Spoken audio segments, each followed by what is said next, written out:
Hello hello hello बड़ी।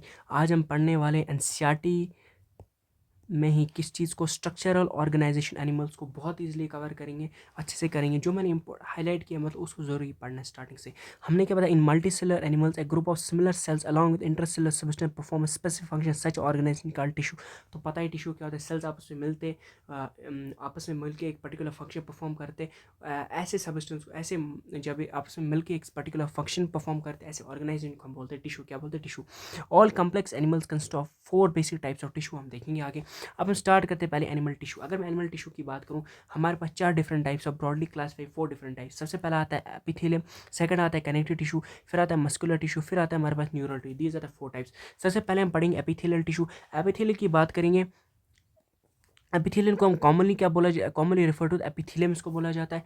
Plural क्या है उसका, एपिथेलिया होगा। This tissue has a free space which faces इधर है बॉडी। इसके पास क्या होता है, फ्री स्पेस। या तो ये बॉडी की आउटर साइड बॉडी फ्लूइड को फेस करेगा या फिर आउटसाइड इन्वायरमेंट को फेस करेगा। एंड प्रोवाइड क्या करता है, covering for lining of some parts of the body को क्या प्रोवाइड करता है, कवरिंग प्रोवाइड करता है। द सेल्स इसके जो होते हैं कंपैक्ट अरेंज होते हैं with intracellular matrix, with little बहुत कम इंट्रासेलुलर मैट्रिक्स होता है। There are 2 types of epithelial tissue. एक को बोलते हैं सिंपल, दूसरे को बोलते हैं कंपाउंड। अगर सिंपल एपिथेलियल टिश्यू की बात करूँ, उससे कंपोज ऑफ, इसके पास क्या होता है, सिंगल लेयर के बने होते हैं। And functions are lining for body cavities, ducts and tubes. Body cavities और डक्ट्स हो गया, ट्यूब्स होते हैं, इनके इनर लाइनिंग को क्या करते हैं, फंक्शन करते हैं, इनके इनर लाइनिंग में प्रेजेंट होते हैं। सर्व ज़्यादा of cells and functions and lining for body cavities, tubes हो गया, डक्ट्स हो गया। Now the second is the compound epithelium consist of 2 और more cells and has protective functions as it does in our skin. अब जो हमारा compound epithelium है, इसके पास प्रोटेक्टिव का फंक्शन होता है और एक से ज़्यादा मल्टीपल लेयर का होता है, ठीक है। अगर मैं अब सबसे पहले बात करूँगा सिंपल कनेक्टिव टिश्यू की, simple epithelium sorry connective simple epithelium की। सिंपल एपिथेलियम हमने डिवाइड किया 3 में। सबसे पहला आता है फ्लैटेड, जिसको हम बोलते हैं simple squamous epithelium. Simple squamous epithelium के बाद सेकंड आता है हमारे पास क्यूबलाइट, जिसको हम बोलते हैं क्यूबॉइडल एपिथेलियम। क्यूबॉइडल एपिथेलियम के बाद थर्ड आता है जो हमारा cylindrical light elongated cylindrical cells होते हैं, जिनको हम बोलते हैं कॉलमनर एपिथेलियम। तीनों क्या होते हैं हमारे सर, सिंगल सेल्ड होते हैं, सॉरी सिंगल लेयर के होते हैं। सबसे पहले अगर मैं सिंपल स्क्वामस की बात करूं, सबसे पहले सिंगल थिन लेयर होता है। फ्लैटेड सेल के सिंगल लेयर होता है, फ्लैटेड सेल्स होते हैं, सेल जो होते हैं फ्लैट जैसे लगते हैं। और इरेगुलर बाउंड्रीज, कुछ रेगुलर बाउंड्रीज नहीं होती, इरेगुलर होती है। और ये फाउंड होती है वॉल्स ऑफ ब्लड वेसल्स हो गया, हमारी एयर सैक्स ऑफ लंग्स हो गए, उधर पे प्रेजेंट। अब क्यों होते हैं उधर प्रेजेंट, क्योंकि उधर पे डिफ्यूजन जरूरत होता है और ये बहुत ज़्यादा फ्लैट होता है, तो इसलिए इधर से डिफ्यूजन होता है। देयरफॉर हम बता सकते हैं it forms a diffusion membrane, boundary form कर, तो देयरफॉर इसलिए हम बताते हैं ब्लड वेसल्स हो गए एयर सैक्स ऑफ लंग्स पर। एयर सैक्स पे क्यों होता है, लंग्स ऑफ, क्योंकि वहाँ पर ऑक्सीजन और कार्बन डाइऑक्साइड एक्सचेंज होता है, टिश्यू और ब्लड के बीच में एक्सचेंज होता है, दैट्स वाई वहाँ पर भी ब्लड वेसल में भी प्रेजेंट होता है। सेकंड हमारे पास क्यूबॉइड एपिथेलियम होता है। ये कंपोज होता है सिंगल लेयर, जो हमें पता है। इसके अंदर क्यूबलाइट सेल्स हो गए, सिंगल लेयर हो गए, ये तो सही बात है। अब क्या हमने आगे बताते, this is commonly found in ducts of glands and tubular parts of nephrons in kidney and इस मेन फंक्शन स्क्रीशन एब्जॉर्प्शन।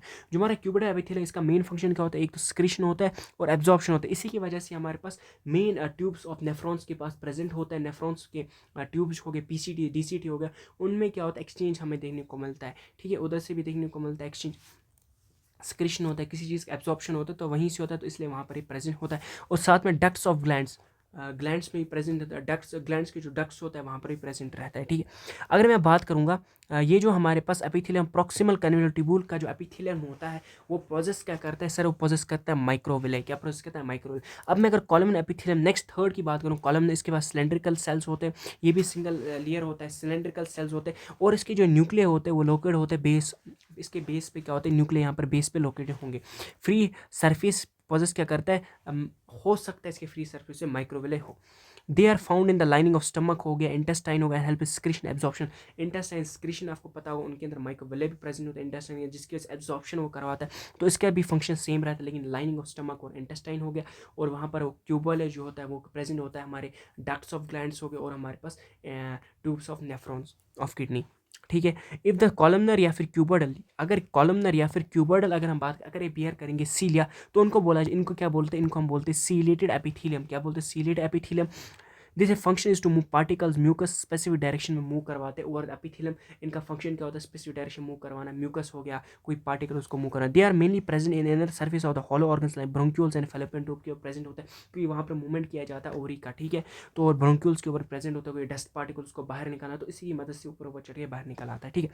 अब हम बात करते हैं some of the cuboidal columnar cells, कुछ किसके कॉलमनर या फिर क्यूबोइडल के जो सेल्स होते हैं वो स्पेशलाइज हो जाते हैं किसके लिए, सिक्रीशन के लिए, उनको बोला जाता है ग्लैंडुलर एपिथेलियम। अब ये जो ग्लैंडुलर एपिथेलियम बेटा जी, ये दो टाइप्स का होता है, एक को हम बोलते हैं यूनिसेलर और दूसरे को बोलते हैं मल्टीसेलर, लिखा भी है। यूनिसेलर जो होता है consist of isolated glandular, isolate का मतलब सिंगल सेल्स प्रेजेंट होते हैं, इनको ग्लैंडुलर सेल्स बोला जाता है। क्या ग्लैंडुलर एपिथेलियम के होते हैं, इसलिए इनको ग्लैंडुलर सेल्स बोला जाता है, और ये सिंगल प्रेजेंट होते हैं, बीच बीच में प्रेजेंट हो गए।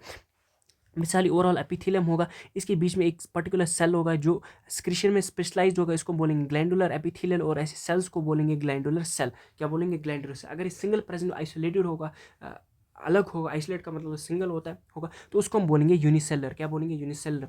एग्जाम्पल हमारे पास एलिमेंट्री कैनाल के अंदर हमारे गॉपलेट सेल्स होते हैं, गॉपलेट सेल्स होते हैं एलिमेंट्री कैनाल के अंदर, उसका एग्जाम्पल है। एंड हमारे पास मल्टी सेलर जो होते हैं consist of cluster of cells present होता है, example salivary gland, salivary gland भी हमें देखने को मिलता है सिक्रीशन, ठीक है। यहाँ पर देख सकते यूनिसेलर होगा, ये वाला हमारा मल्टी सेलर होगा, ये हमारे पास unicellular gland multicellular gland होगा, ठीक है। ये इंपॉर्टेंट डायग्राम है। फिर हम बताते हैं on the base of mode of pouring the secretion glands are divide into two. अब किस बेसिस पे किस तरह सिक्रीशन करते हैं ग्लैंड, दो तरीके होते हैं, एक को बोलते हैं हम एंडोक्राइन ग्लैंड, तो दूसरे को बोलते हैं एक्सोक्राइन ग्लैंड। अगर हम एक्सो की बात करें, एक्सो का मतलब होता है बाहर छोड़ा जाता है, एक्सोक्राइन का मतलब होता है ये जो सिक्रीशन म्यूकस हो गया, हमारी ईयर वैक्स हो गया, ऑयल हो गया, मिल्क हो गया, डाइजेशन एंजाइम, अदर प्रोडक्ट्स होते हैं, किसके अंदर, ट्यूब के अंदर या डक्ट के अंदर सिक्रीट किया जाता है थ्रू डक्ट्स और ट्यूब्स। वही एंडोक्राइन के अंदर क्या किया जाता है, डक्ट्स और ट्यूब्स एब्सेंट होते हैं, तो इनको इनके अंदर एग्जाम्पल हमारे हार्मोन्स होते हैं, are secreted directly into the fluid bathing the gland. जो ग्लैंड के इर्द गिर्द हमें वेसल्स निकलते उनके जरिए लाडा हम बता सकते ब्लड में डाला, जैसे हार्मोन्स ब्लड के अंदर सिक्रीट होते हैं, फिर वहाँ से ट्रैवल करते हैं, ओके, ऐसे हम बताया जा सकता है। फिर हो गया नेक्स्ट कंपाउंड एपिथेलियम। देखिए पहले हमने देखा था सिंपल एपिथेलियम, सिंपल एपिथेलियम हो गया क्लियर। अब हम देखते हैं कंपाउंड। कंपाउंड मैंने क्या बोलते हैं, मल्टी लेयर्ड होता है, प्रेजेंट सिंगल लेयर का नहीं होता। इनका मेन फंक्शन होता है प्रोटेक्शन का, इनमें सिक्रीशन और एब्जॉर्प्शन बहुत ज़्यादा लिमिटिंग रोल रहता है इनका। इनका प्रोवाइड क्या होता है, इनका प्रोटेक्शन अगेंस्ट केमिकल और मैकेनिकल स्ट्रेंथ के अगेंस्ट, क्या मैकेनिकल स्ट्रेस के अगेंस्ट क्या करते हैं, प्रोटेक्शन प्रोवाइड करते हैं। सही बात है। अब हम बात करेंगे जो मेन फंक्शन होता है टू प्रोवाइड दे कवर, अब ये किधर किधर प्रेजेंट हमारी जो ड्राई सरफेस। अब अगर मैं बात करूं,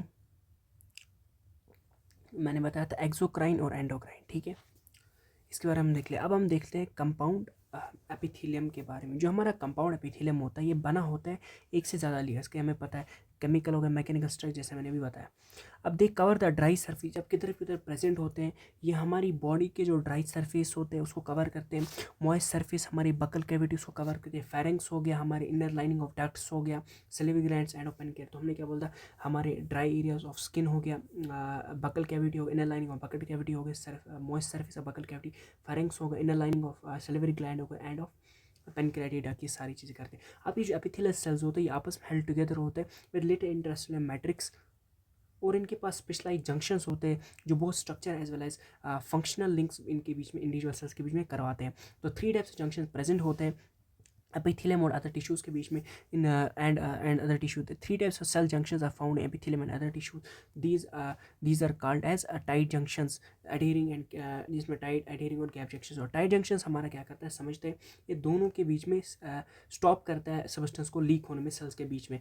वही एडहेरिंग जंक्शन क्या करता है, सीमेंटिंग लगाता है, इनको अच्छे से चिपका के रखता है। गैप जंक्शन दोनों के बीच में साइटोप्लाज्म के बीच में कनेक्शन लगाता है दो सेल्स के बीच, ताकि आपस में क्या कर पाए, ताकि आपस में सब्सटेंस आयोन्स होकर बाकी चीज़ों को शेयर कर पाए। Tight junction stop substance from leaking. Adhesion junction performs cementing to keep neighboring cells together. Gap junction facilitate the cells to communicate with each other by connecting the cytoplasm of adjoining cells for rapid transfer of small molecules and other substance. ठीक है, तो हो गया हमारा पहला part, that is animal tissue cover up.